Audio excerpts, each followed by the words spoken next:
Hello Trails fans, the time has nearly come for us to venture into Crossbell. Or back into Crossbell in some of our cases. Trails from Zero, the first game in the Crossbell arc of the long-running Trails series, will be releasing soon in the West officially for the first time. NISA was generous enough to give me a code, so I have been zooming my way through the game.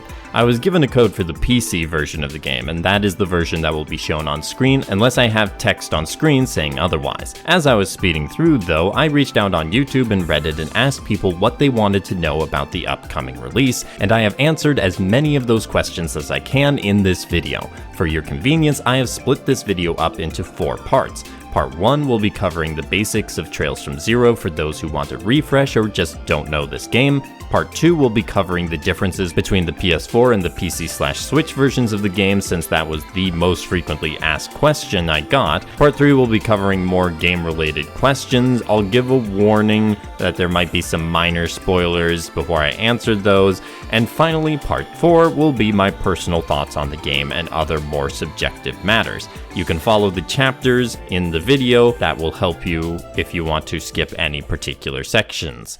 Let's get into the background for the game. The Trails series is a sub-series of the Legend of Heroes series, which itself is a sub-series of the Dragon Slayer series, all of which are developed by Nihon Falcom, also known for creating the Ys series. The Trails series is a series of story-rich turn-based combat JRPGs with deep world building. The Trails series is unique because all the games are set on the continent of Zemuria and in a generally linear fashion time-wise, so the events of one game lead into the next. The series began with what is called the Liberal arc, with 3 games called Trails in the Sky. Following that is the Crossbell arc, which Trails from Zero is part of, taking place after the events of Trails in the Sky III. However, the Crossbell arc also takes place somewhat concurrently with the first 2 games in the Erebonian arc, Trails of Cold Steel. As some of you are aware, all of the Trails in the Sky games and Trails of Cold Steel games have been localized and brought to the West either by Xseed Games or NIS America.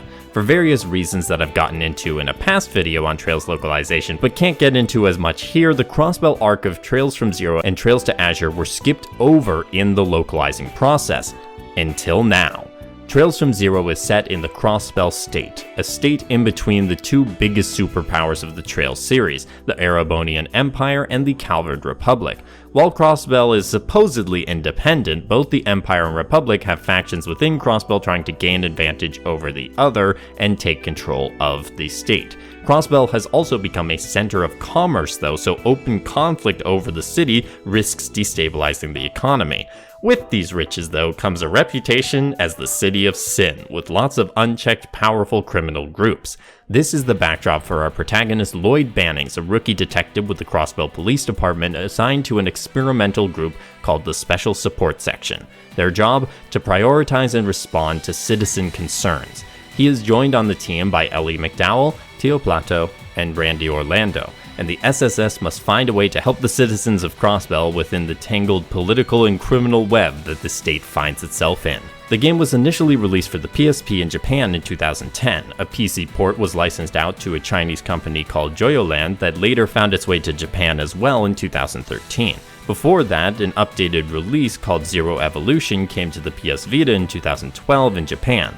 Why did none of these versions come to the West? Even the simple answer is complicated, so you know there's more to it than this, but the PSP was already on its way out by the time the game was released, the rights issues with the PC and Vita ports were a nightmare, the West was already behind on games in the series, and Falcom itself said at the time that you could play Cold Steel and Crossbell in any order. That ended up being a lie.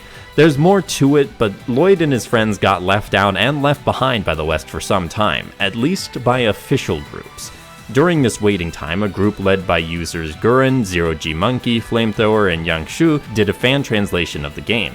That translation was then picked up by a group called the Geofront, who used it as the basis for their fan localization and also made huge improvements to the initial PC port. The Geofront's version of the game and port came out in March of 2020, and they subsequently did the game's sequel Trails to Azure as well. While this was going on, Nihon Falcom released a port of the game with some improvements I'll talk about later for the PS4 called Zero Kai. This version came out in April of 2020 and was explicitly done in order to improve the chances of localization, as per the comments of President Toshiro Kondo of Falcom. In June of 2021, NIS America, who had taken over official localization efforts from Xseed with Trails of Cold Steel 3, announced 4 new Trails localizations. The first of these games to release would be Trails from Zero, with the Geofront's work being used as the basis for the official release of the game. NISA would be using the updated PS4 port Zero Kai for their PS4 version, something the Geofront obviously didn't have access to, and hired out the company PH3 Games, responsible for every Cold Steel PC release along with Ys 8 and 9, to do both the PC port and the Switch port for Zero. The game will have Japanese voices but no English dub. The NISA official release of Trails from Zero for the Western audience will be coming to PS4, PC, and Switch on September 27, 2022 in North America, September 30th in Europe, and October 10th in Australia. That brings me to the second section of the video, the differences between the PS4 version of the game and the PC/Switch version that PH3 Games is responsible for porting.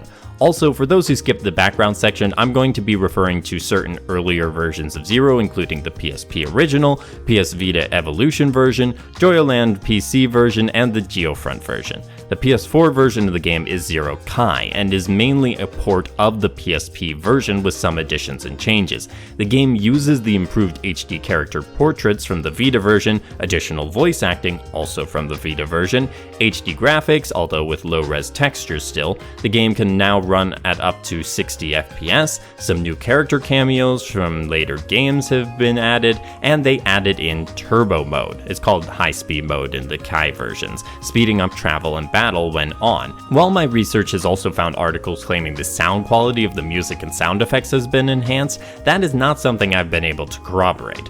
All of those things I mentioned are in every version being brought to the West, but in the porting process, PH3 Games have made their own updates and changes. NISA also put out a statement that stated the PS4 version was the original Falcom developed version with no additions from Durante and his team, so those wondering about the texture issues in the original Kai release, unfortunately it sounds like those will remain in the English version.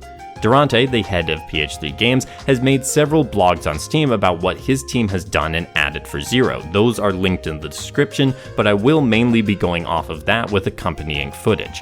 For those wondering about Switch and how it differs from PC, Durante said in an AMA that they are aiming for 100% feature parity between PC and Switch, so my assumption, having not seen the Switch version, is that some of the more intense features on PC won't be on Switch, but I could be pleasantly surprised, and otherwise they should be pretty close to each other.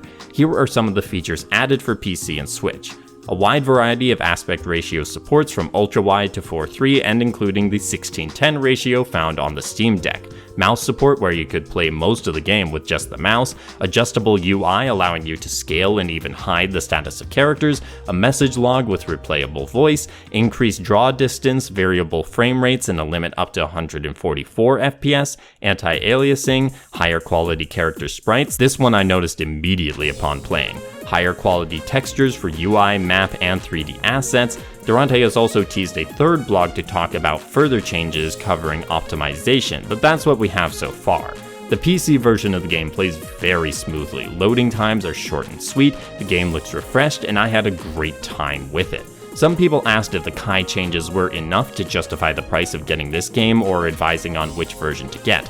I will say none of the PC and Switch version additions are essential to the point that I would steer people away from the PS4 version if that's what they want to get, but they do enhance the experience. If you want those save file bonuses, or like having the games on one console, or simply only have a PS4, keep going with that. If you have the option between systems and don't care about save file bonuses or having the games on one console though, I advise going with PC or Switch. Now for section 3, talking about specific stuff in the game itself, and there were a couple questions I received on this category. I will answer one question before the spoiler warning that came to me, and that was, is this a good starting point for getting into the series? As the beginning game of an arc, it has a lot of lore discussion and world building that suits introductory players. If this is the first game in the series you're able to get your hands on, there are far worse places to start, and I think you can have a good experience with it. If you have the option to start with Trails in the Sky, I always advise doing that. But if 0 is the option you have and you're interested, I say go for it. I think you'll have a good time regardless. Now, none of what I'm going to talk about is major spoilers, but it does concern what you might find in the game, and if you want to discover that for yourself, feel free to skip this section. Timecode for my final thoughts will be on screen. I'll be going rapid fire through the questions here as this video is already a little long. First off, will there be chest messages in Trails from Zero like there were in Trails in the Sky? Yes, there will be. Most of the chest messages directly come from the Geofront version of the game, which is another question I got, and I recognize most of them, including the one that I wrote. Does this mean I'm officially a writer for the Trails series now? Will this version have the extra quests from the Vita Evolution version? The answer on that is no. This version took the HD portraits and voice acting from the Evolution version, but not anything else, including no extra quests. In my opinion, the game does already have enough quests, so I can't say we missed out, but that is additional content that we're not getting. But that also wasn't in the PS4 Kai release. Will this version use the PSP music or the Vita music? This version uses the original PSP arrangements of the music, and also uses the PSP intro movie and music. What character cameos from Cold Steel appear in Zero? As some of you are aware, some major characters from Cold Steel were added in with the Kai releases of the Crossbell games. These aren't extensive cameos, and most of them come in Zero's sequel, Azure. What I was able to find in my playthrough though was Ken and Nana. If you remember from Cold Steel, those are Yuna's younger siblings, and they were involved in a quest at the cathedral in the intermission chapter. They don't do much, and don't even mention Yuna, but they are there, and it's nice to see them. The bigger cameos will come in Azure. The last question I have is how the script differs from the Geofront script, and for this my answer will have to be more subjective. Everyone will have their own opinions, but I'll explain my reasoning so hopefully my answer makes sense. For the most part, it reads very similarly. There are of course sections that are completely identical, some that are slightly adjusted, and some that are changed completely. For that last category, those tended to be the more memeable sections. Yes, I can confirm, bruh moment does not appear in the final NISA release. What I found they tended to do to replace that was make it more justified in universe with prayers to Adios or other Zemurian references. The script is straightforward while retaining the charm, especially with Tio and Randy's creative lines. I liked this approach and feel it is appropriate for this game and series. I feel the charm and chemistry of the cast of characters was retained, and the sillier aspects of the Geofront's work is kept with the chest messages and the returning fishing messages as well. That though is just my opinion, but overall, I was happy with the script, even if it's a little more straight-laced than the Geofront's version was. That's all the questions that I got, so welcome back people who skipped the spoilers. Here then are my quick, final thoughts on Trails from Zero, the official release. Replaying the game has made the cast grow on me even more, especially with the additional voice acting adding character to the world lacking in the previous version I played.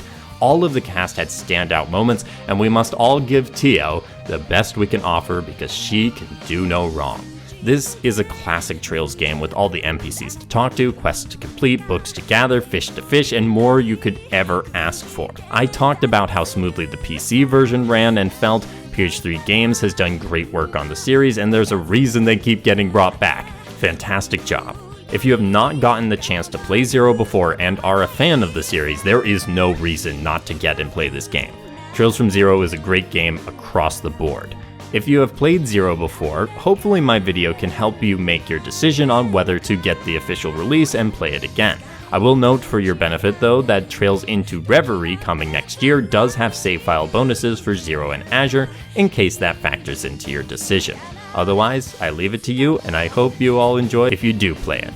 Thank you for sticking with me through this whole video, and a big thank you to all of you who submitted questions. But the fun doesn't have to end here. If you have more questions that I didn't get into in this video, feel free to ask me in the comments. And while you're heading down there, a like for the video would be greatly appreciated. If you are not subscribed already, please do so in order to get updated on when my next videos drop, and I hope to see you all then. Have a great day. Welcome to Crossbell, and happy gaming.